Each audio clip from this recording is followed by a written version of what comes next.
Oh,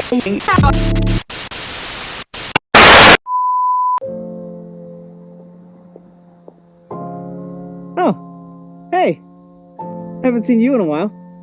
Guess what? I made a switch.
Alright, if you didn't notice, I am not in that parking lot anymore. Technical difficulties. Remember when I said, haven't seen you in a while? Yeah, it's because of that. Alright, let's turn this baby on. Show you guys how it purrs. Is that lame? Yeah, it was lame.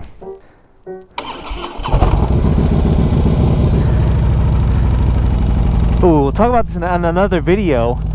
But I don't think one of the things I mentioned was that this bike has a lithium-ion battery, which is great for cold starts. I know sometimes when you got a standard battery, it struggles to start when it's cold.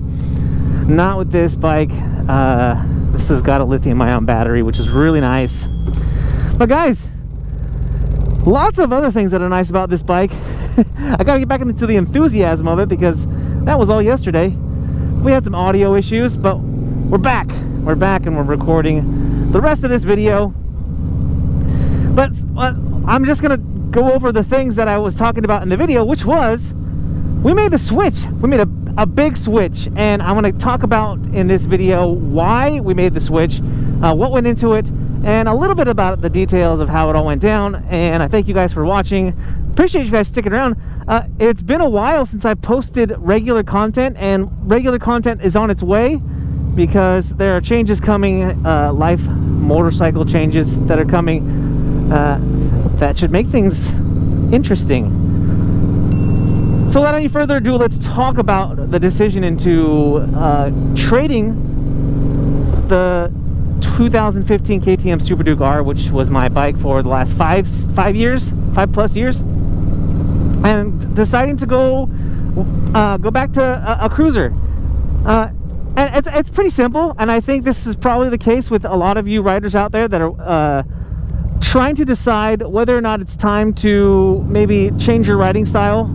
Even though you want to continue riding, but maybe you're not sure if sport bike riding is still in the cards for you, and you're trying to make a transition. Now, it's not like I didn't feel like physically I could still ride my Super Duke, or that there were limitations to my abilities, but I had bought the Super Duke with the intention of doing a track day or two here and there.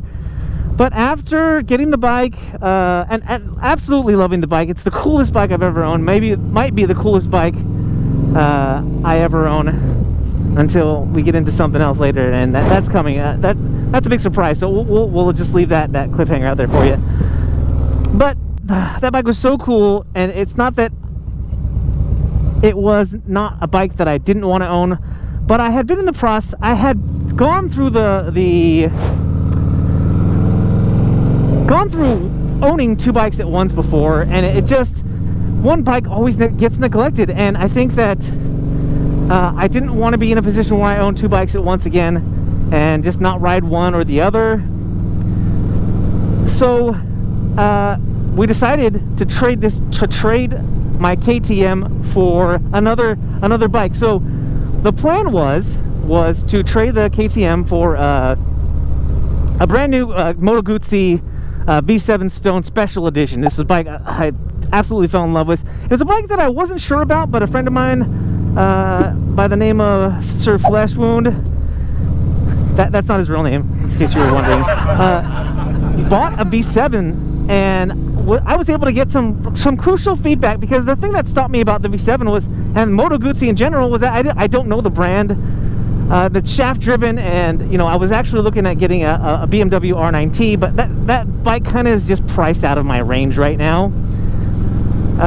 And so I wanted to trade for a Moto Guzzi V7 Stone Special Edition. That was my goal, was to sell the Super Duke for and be able to buy a brand new Moto Guzzi. So here's where I ran into another issue. Was sure, the price, especially at the end of the year now, where they're putting sales on motorcycles, the price was good. But when I went to the dealer with what I wanted to do, they said, okay, well, let me give you the out the door price, and that price turned from something that was definitely within my range if I sold the Super Duke to something that was just not that anymore.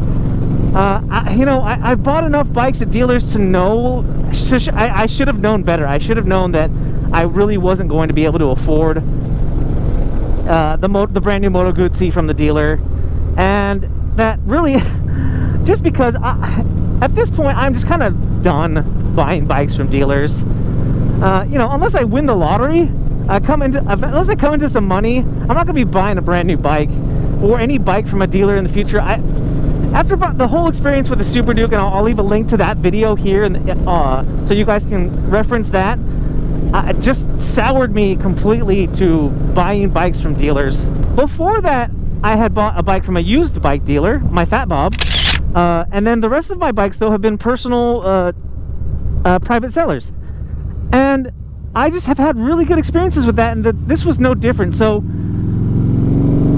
the bottom line was, I wanted to trade my Super Duke for something that I could ride long term, and I was able to find someone who wanted to get rid of their cruiser, this bike, the 2014 Dyna Switchback,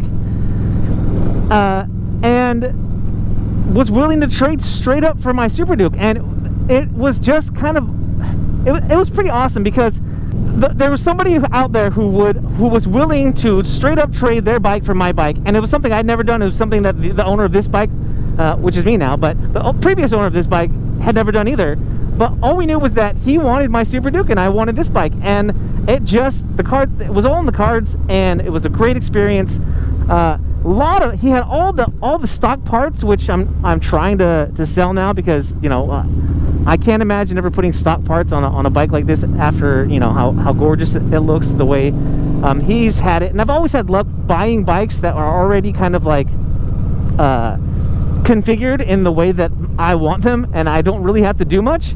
That's always been a really nice thing that I've experienced with buying used bikes. So anyway, we traded straight up. We just essentially just traded titles. If you want details on kind of like the process we went through to trade titles, I leave a question in the comments, and I'll be sure to go back and answer those for you guys. All the boring stuff that you guys don't care about. Bottom line is the KTM is gone, and we are now riding a 2014 Harley-Davidson Dyna Switchback, and and very happy. So yeah, this is not the end game, though.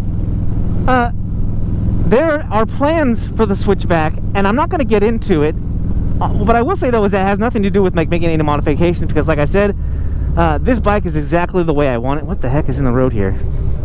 Just brush. Interesting. what you find on the road on a fall ride. But there are plans in the future, and I can't wait to share them with you guys. There's going to be more videos. I'm going to explain a little bit more about this bike in general to you guys. So there'll be another video for that. And then there will be probably another video about the Switchback. But this was just kind of to let you guys know what's going on, why and how I ended up with this motorcycle.